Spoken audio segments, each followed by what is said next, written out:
Buen día, soy la licenciada en Enfermería Guadalupe Quintana Cervantes y el día de hoy daremos continuidad a la capacitación continua de forma virtual 2023-2, revisando el tema de acciones esenciales para la seguridad del paciente. En este caso vamos a revisar la primera acción esencial, que es identificación correcta.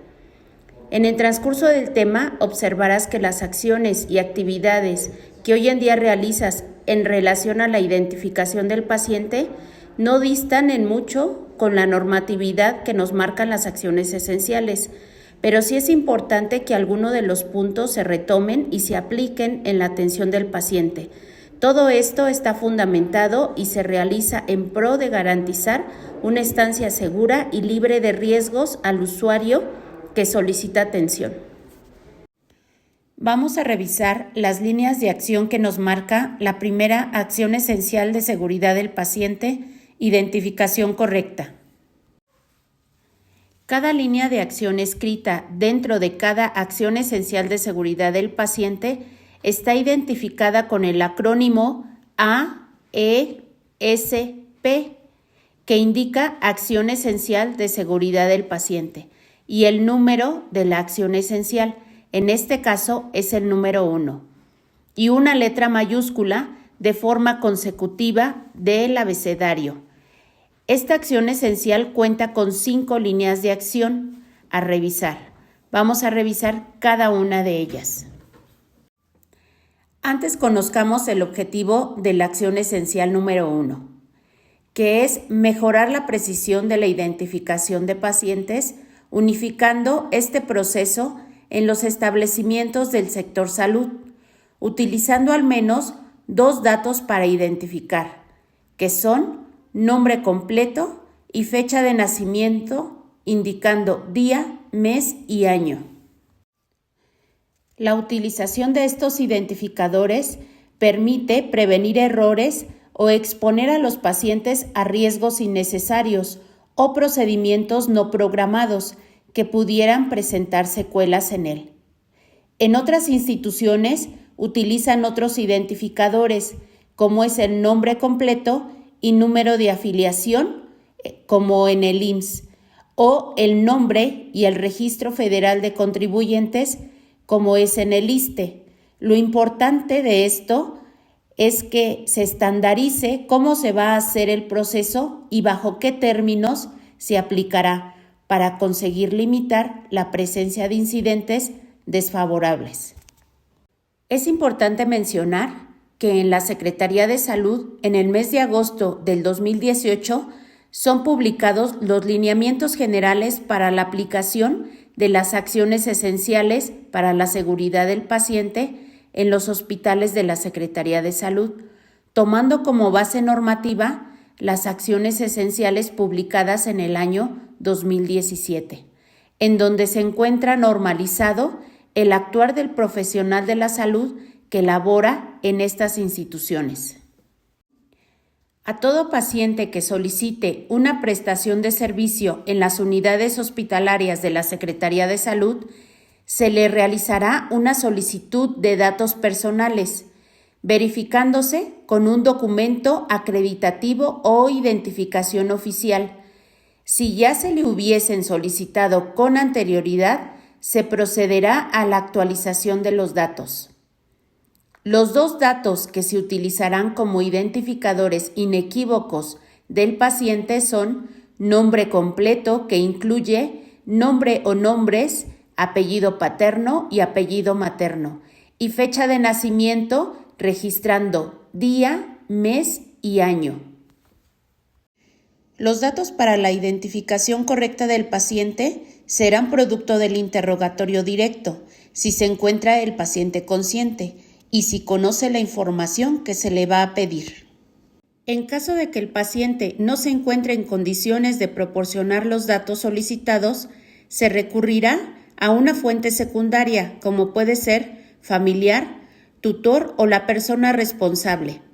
Y esto se realizará cuando sea la primera vez que brinda información de datos personales y antes de cualquier procedimiento. En cuanto a la identificación del paciente, en el proceso de otorgar citas, ya sea en el servicio de archivo clínico, consulta externa, admisión urgencias o admisión de tococirugía, el personal administrativo encargado de generar el carnet de citas otorgará la cita o el folio de atención y realizará, si es posible, doble verificación documental y verbal de los dos identificadores inequívocos, que son nombre completo del paciente y fecha de nacimiento, constatando con la documentación oficial que presenta el paciente. El personal de admisión identificará físicamente al paciente y solicitará documentos oficiales que pueden ser la credencial del lector, la cédula profesional, el pasaporte o cualquier otra identificación oficial vigente, y le preguntará los datos de identificación inequívoca, que son nombre completo y fecha de nacimiento, para corroborar sus datos. Si es paciente de primera vez, se registrará su cita en la hoja de referencia o en la hoja de atención diaria. No deben tomarse como identificadores el número de cama del paciente, su número de habitación, el servicio en donde se encuentre, el horario en que haya ingresado el paciente a la unidad hospitalaria o el diagnóstico que tenga en ese momento. Todo paciente que ingrese al hospital deberá registrarse en la libreta correspondiente, en la hoja de movimiento diario de paciente y en el sistema de administración médica e información hospitalaria, que es el expediente electrónico, conocido como SAMI. La enfermera responsable del paciente le realizará una ficha de identificación y el servicio de admisión un brazalete a todo paciente que ingrese a la unidad hospitalaria y se encuentre en los servicios de hospitalización, quirófano, labor, diálisis o hemodiálisis, quimioterapia o radioterapia, observación de urgencias, choque o en áreas que realizan procedimientos ambulatorios que ameriten sedación. Quiere decir que aunque su estancia sea corta dentro de la unidad médica, se debe de realizar el procedimiento de ingreso utilizando los dos datos de identificación inequívoca del paciente, que son nombre completo del paciente y fecha de nacimiento. En la Secretaría de Salud está estandarizado el formato de ficha de identificación. Este es funcional para paciente adulto y para paciente pediátrico y cuenta con los dos identificadores inequívocos. La ficha de identificación se escribirá con pluma azul o plumón de tinta indeleble, con letra legible, sin abreviaturas, y se colocará en la cabecera de la cama del paciente o en la camilla. Los datos de identificación inequívocos, que son nombre completo y fecha de nacimiento, se registrarán con un color diferente para facilitar la identificación de forma visual, y únicamente el nombre tendrá un tamaño en una proporción de 2:1 respecto al resto de la información y se colocará en el extremo superior derecho de la ficha de identificación. El color a utilizar será color rojo. Los rubros de la hora de nacimiento y APGAR se registrarán únicamente si el paciente es recién nacido. Si el paciente es pediátrico y no cuenta con acta de nacimiento porque no lo han presentado en el registro civil, se anotarán los apellidos y nombre o nombres de la madre y el resto de datos serán específicos del paciente. Se utilizará el color rojo para visualizar de forma rápida los datos inequívocos, que son nombre completo y fecha de nacimiento, pero en este caso no se escribirá el nombre en el extremo superior de la ficha.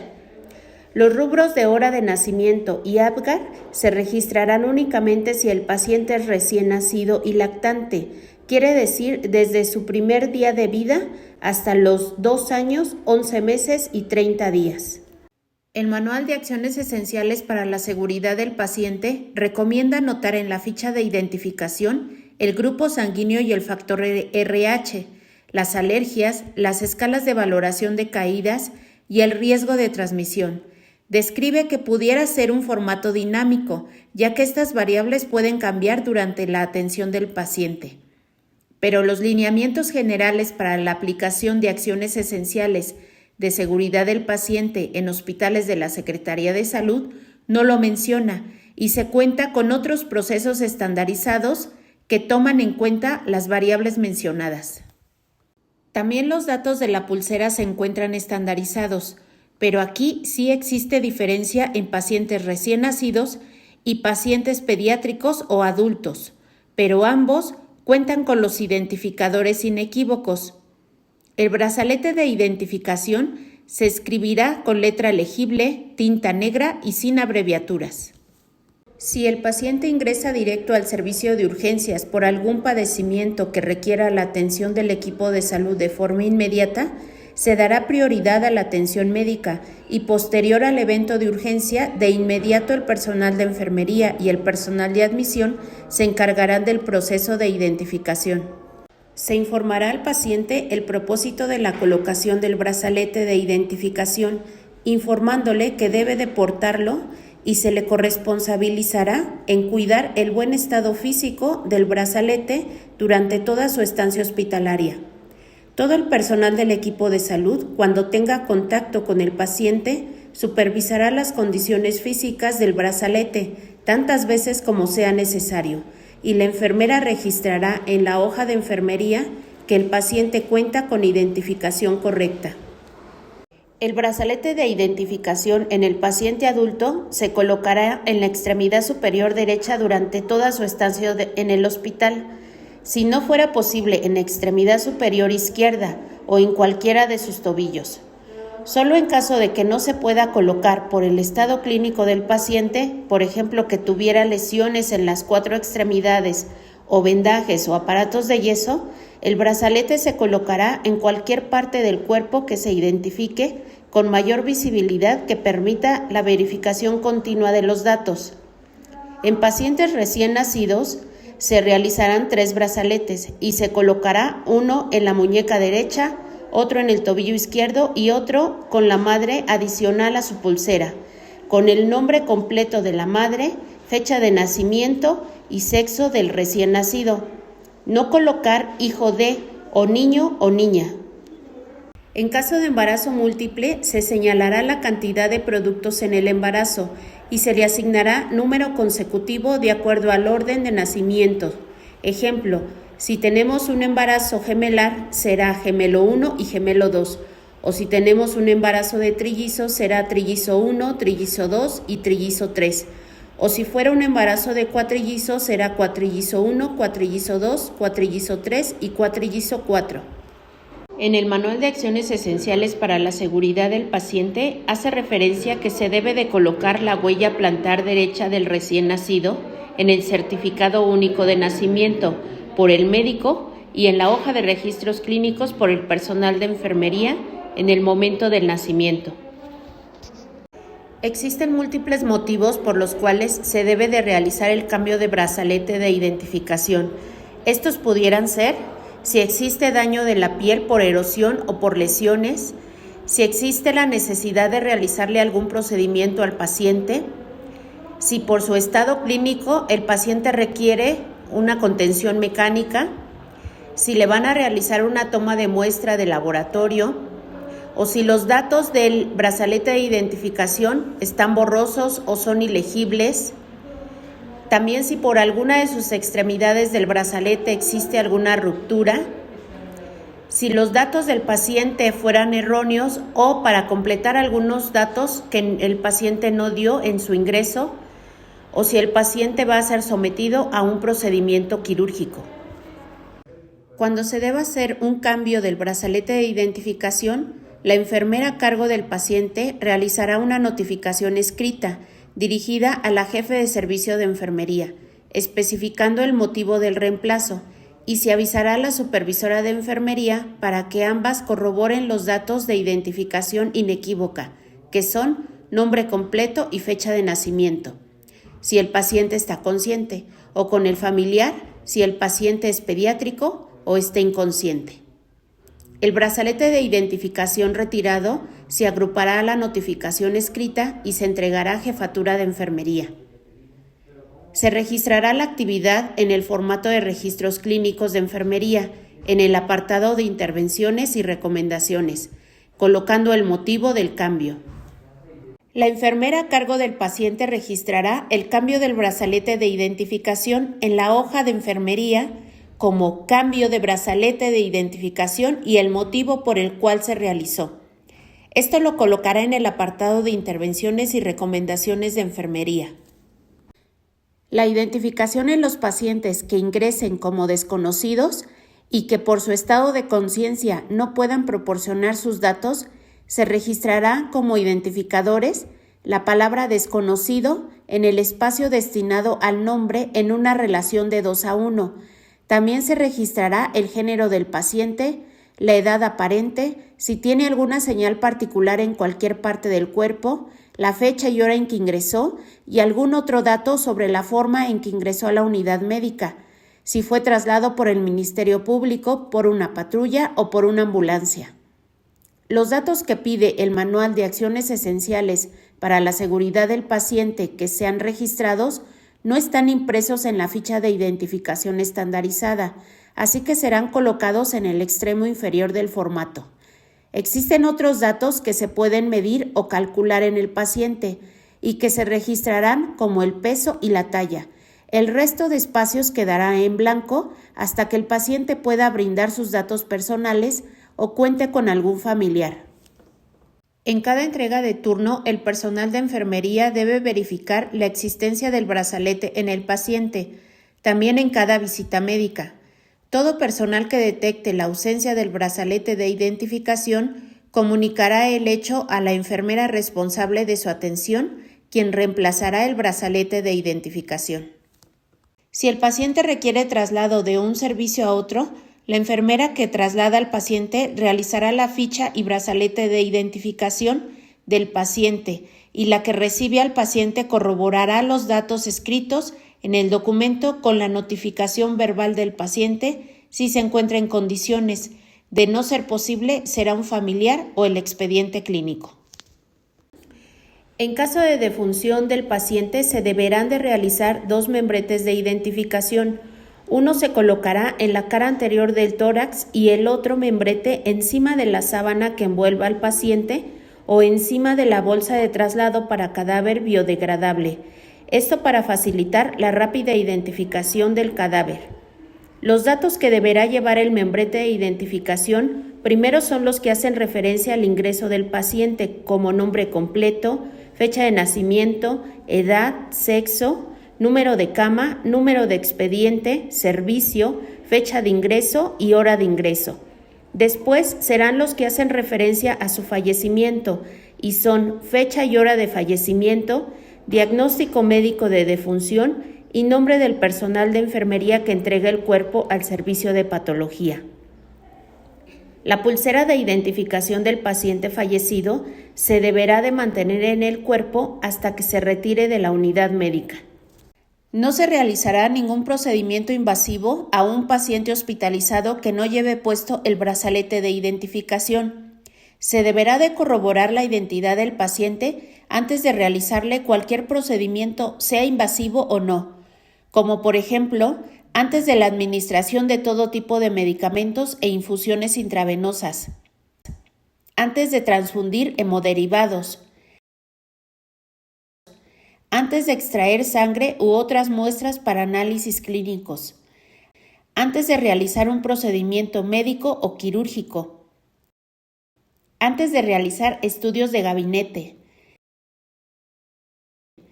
antes del inicio de la terapia de reemplazo renal con hemodiálisis, antes de realizarle traslados internos como un cambio de servicio o traslados externos como una referencia a otro hospital, antes de la dotación de dietas y antes de manejar o movilizar a cadáveres o cualquier otro procedimiento que se realice dentro de la unidad hospitalaria. Todo esto es para evitar la presencia de incidentes que puedan desencadenar algún evento adverso o centinela que requiera el paciente una atención de urgencias. Las acciones esenciales de seguridad del paciente menciona que deben de existir rubros de importancia en cada membrete de infusión, como los identificadores inequívocos que son nombre completo y fecha de nacimiento. También el nombre y tipo de solución que se ministrará, la frecuencia de administración, la fecha y hora de inicio y término y el nombre completo de quien instaló y en su caso de quien lo retira. La unidad hospitalaria podrá requerir cualquier otro dato de control, pero de forma mínima los mencionados con anterioridad deben de existir en cada membrete de infusión. El personal de salud debe colocar un membrete en caso de que el paciente tenga sondas, cánulas o catéteres, y esto debe de llevar los siguientes datos de identificación: el nombre completo y fecha de nacimiento como datos inequívocos, también la fecha y hora de instalación y nombre completo de quien instaló. La unidad médica puede agregar los datos de control que requiera aplicar. La siguiente línea de acción es 1E, que corresponde a la identificación del paciente en estudios de imagenología, laboratorio clínico y patología. Las solicitudes deben de contar con los datos de identificación inequívocos, que son nombre completo y fecha de nacimiento, además de la fecha y hora del estudio, la identificación del solicitante, el estudio solicitado y el diagnóstico probable. Si en el formato no se cuenta con espacio escrito en donde colocar alguno de los datos anteriores, estos se registrarán al costado del formato. Los estudios de imagen, como son placas de rayos X, tomografía o resonancia magnética, deben de estar identificadas en el lado derecho con los datos de identificación del paciente, nombre completo y fecha de nacimiento. También se colocará fecha y hora del estudio, identificación del establecimiento y clave o iniciales del profesional que lo realiza. El personal que realiza el estudio deberá de poner en la solicitud si existieron incidentes o accidentes durante el proceso. El personal de laboratorio y patología deben de verificar que los datos de la etiqueta del recipiente de las muestras coincidan con los datos de las solicitudes. En caso de no coincidir, se deben de comunicar de inmediato y esperar indicaciones. Los puntos críticos a mejorar es que tanto la acción esencial de seguridad del paciente número 1 y el proceso estandarizado de identificación correcta del paciente sean conocidos e incorporados en las actividades diarias del personal involucrado. El siguiente punto crítico a mejorar sería lograr la capacitación del 100% del personal de la unidad médica en esta acción esencial. El siguiente punto crítico a mejorar observado es el seguimiento al proceso de supervisión de la cédula de evaluación del proceso estandarizado de identificación correcta del paciente con la vinculación de la acción esencial de seguridad del paciente número 1. Y el último punto crítico a mejorar sería realizar análisis periódicos de los resultados con la incorporación de un programa de mejora. Haciendo referencia a esta frase de Henry Ford, hacer lo correcto quiere decir que la persona tiene bien establecido cómo hacer sus procedimientos porque tiene una base científica. Se ejecuta el cuidado cuando ya está validado por alguien más. Y el momento oportuno es, de acuerdo al juicio clínico de cada profesional, decidir cuándo se debe de realizar el procedimiento. Muchas gracias.